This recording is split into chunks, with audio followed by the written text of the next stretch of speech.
पति पत्नी का सच्चा प्यार। एक आदमी ने एक बहुत ही खूबसूरत लड़की से शादी की। शादी के बाद दोनों की जिंदगी बहुत प्यार से गुजर रही थी। वह उसे बहुत चाहता था और उसकी खूबसूरती की हमेशा तारीफ किया करता था। लेकिन कुछ महीनों के बाद लड़की चर्म रोग से ग्रसित हो गई। धीरे धीरे उसकी खूबसूरती जाने लगी। खुद को इस तरह देख उसके मन में डर समाने लगा कि यदि वह बदसूरत हो गई तो उसका पति उससे नफरत करने लगेगा और वह उसकी नफरत बर्दाश्त नहीं कर पाएगी।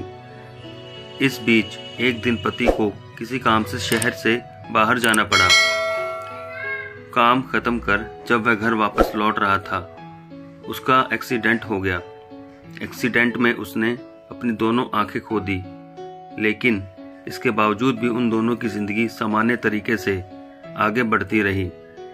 समय गुजरता रहा और अपने चर्म रोग के कारण लड़की ने अपनी खूबसूरती पूरी तरह गंवा दी। वह बदसूरत हो गई, लेकिन अंधे पति को इस बारे में कुछ भी पता नहीं था, इसलिए इसका उनके खुशहाल विवाहित जीवन पर कोई प्रभाव नहीं पड़ा। वह उसे उसी तरह प्यार करता रहा। एक दिन उस लड़की की मौत हो गई। पति अब अकेला हो गया था। वह बहुत दुखी था। वह उस शहर को छोड़कर जाना चाहता था। उसने अंतिम संस्कार की सारी क्रियाविधि पूर्ण की और शहर छोड़कर जाने लगा।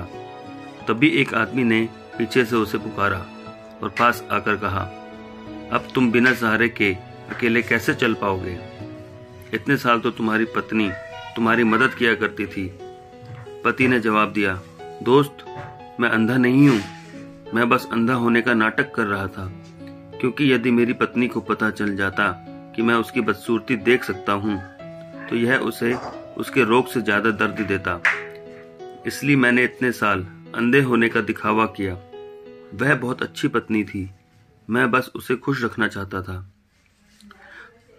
तो दोस्तों, इस कहानी से हमें यह सीख मिलती है, खुश रहने के लिए हमें भी एक दूसरे की कमियों के प्रति आंखें बंद कर लेनी चाहिए और उन कमियों को नज़रअंदाज कर देना चाहिए। तो दोस्तों, मैं आशा करता हूँ आप लोगों को मेरी ये कहानी बहुत पसंद आई होगी। तो प्लीज़ इस वीडियो को ज़्यादा से ज़्यादा लाइक, शेयर और सब्सक्राइब करना। धन्यवाद।